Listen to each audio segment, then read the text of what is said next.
Isang pinagpalang araw sa inyong lahat. Tayo po yung magninilay sa salita ng Diyos. Ang pinagmumulan ng awa at tawa ng ating buhay ang salitawa. Mga kapatid, maaari po na madali nating makilala o paniwalaan na mayroong Diyos kapag ang buhay natin ay komportable.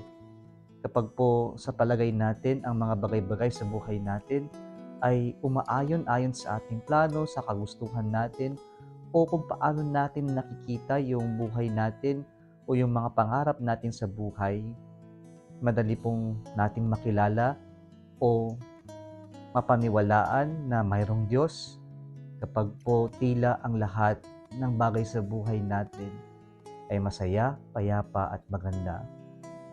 Pero alam naman natin mga kapatid na ang buhay ay hindi naman laging ganito. May mga pagkakataon na dadanas tayo ng hirap, dadaan tayo sa malaking kalbaryo ng buhay, daraan yung mga unos at bighati sa buhay natin, at darating yung mga patong-patong na problema na minsan di na natin alam kung anong ating gagawin at kung anong ating uunahin. Madaling makilala na mayroong Diyos kapag maganda ang takbo ng buhay natin.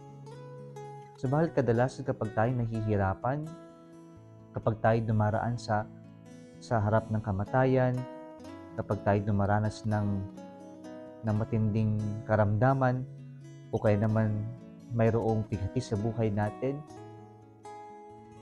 hindi natin minsan makita na mayroon pa bang Diyos.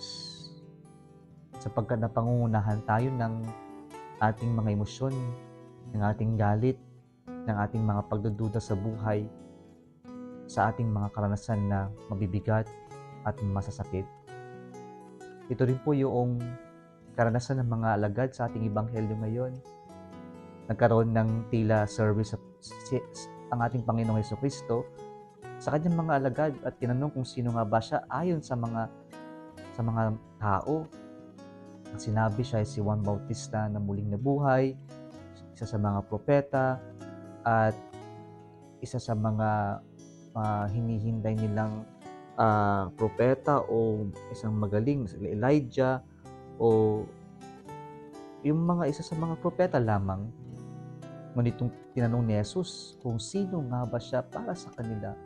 Sumagot si Pedro at sinabi, "You are the Messiah."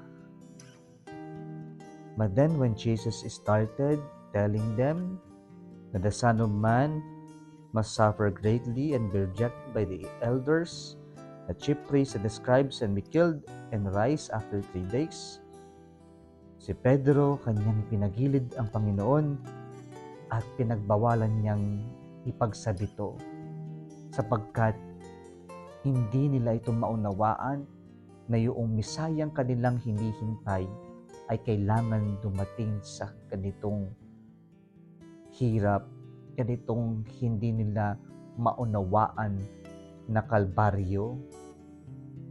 And so Jesus told Peter, he rebuked him and said, "Get behind me, Satan. You are thinking not as God does, but as human beings do."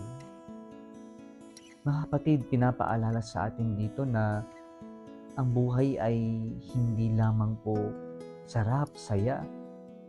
Ang buhay ay darating din tayo sa mga bighati, mga hirap, mga mabibigat, mga pasanin sa buhay.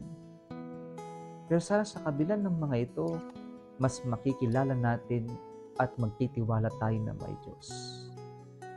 Ngayon po isa itong paalala na kung nabibigatan tayo sa buhay, mas sana kumapit at magtiwala tayo sa Diyos.